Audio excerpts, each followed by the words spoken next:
ಕೂಗೈತಲ್ಲ movie ಅದೇ ತರ ಇರೋದು. ಕರುಳಿನ ಕೂಗೆ ಮೂವಿ ಇದು. ಮಿಸ್ ಮಾಡಿ ದಯವಿಟ್ಟು ಬಂದು ಕನ್ನಡ ಸಿನಿಮಾ ನೋಡಿ. ಯಾವೊಂದು ನೋಡ್ಬೇಡಿ, ತೆಲುಗು ಯಾವ್ದು ನೋಡ್ಬೇಡಿ, ಕನ್ನಡ ಸಿನಿಮಾ ಮಾತ್ರ ನೋಡಿ. ಸೂಪರ್ ಆಗೈತೆ, ಅಲ್ಟಿಮೇಟ್ ಮೂವಿ. ನಮ್ ಚಿಕ್ಕ ಪಾಸ್ಟು ಅಷ್ಟು ಸಕ್ಕದಾಗೈತೆ ಮೂವಿ. ಕರುಳಿನ ಕೂಗುನೇ ಇದು.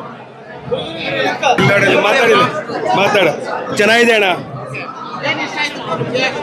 ಏನ್ ಇಷ್ಟ ಆಯ್ತು? ಸೆಂಟಿಮೆಂಟ್, ಫೀಲಿಂಗು, ಲವ್ ಎಲ್ಲ ಸಕ್ಕದಾಗಿದೆ. ನಮ್ಮ ಮಗನ್ ಕೇಳ್ರಿ ಹೇಳ್ತಾನೆ ಏನ್ ಇಷ್ಟ ಆಯ್ತು.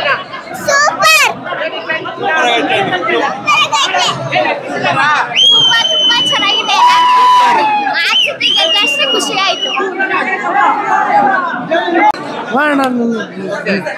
ಚೆನ್ನಾಗಿದೆ ಸಿನಿಮಾ. ಶ್ರುತಿ ಮೇಡಮ್ ಕ್ಯಾರೆಕ್ಟರ್ ಅಂತೂ ಎಕ್ಸ್ಪೆಕ್ಟೇ ಮಾಡೋಕ್ಕಾಗಲ್ಲ. ಸ್ಕ್ರೀನ್ ಪ್ಲೇ ಅಂತೂ ಚೆನ್ನಾಗಿದೆ.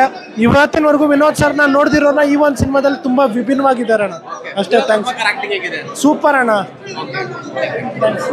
ಇವತ್ತು ಆ ಥರ ಒಂದು ಸಿನಿಮಾ ಬಂದಿದೆ ಮಹಾದೇವ. ಇನ್ನು ಮುಂದಿನ ಸಿನಿಮಾಗಳು ಕ್ಯಾಟ್ರಸಲ್ಲಿದೆ. ಲಂಕಾಸುರ ಆಗಿರ್ಬೋದು, ನೆಲ್ಸನ್ ಆಗಿರ್ಬೋದು, ಪ್ರತಿಯೊಂದು ಮಹಾದೇವ ಬಂದಿದೆ. ಎಲ್ಲರೂ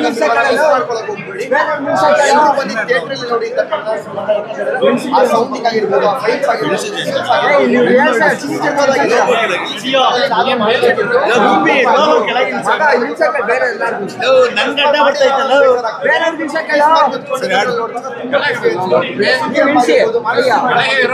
ಎಲ್ಲ ಒಂಥರ ಡಿಫ್ರೆಂಟ್ ಕ್ಯಾರೆಕ್ಟರ್ಸ್. ನಮ್ಗೊಂಥರ ಸ್ಪೆಷಲ್ ಅನಿಸ್ತಾ ಇದೆ. ಏನಪ್ಪ ಯಾರು ಎಕ್ಸ್ಪೆಕ್ಟ್ ಮಾಡಿರಲಿಲ್ಲ, ಇಂಥವೆಲ್ಲ ಕಾಣಿಸ್ಕೊಂಡಿರಲ್ಲ ಅಂದ್ಬಿಟ್ಟು.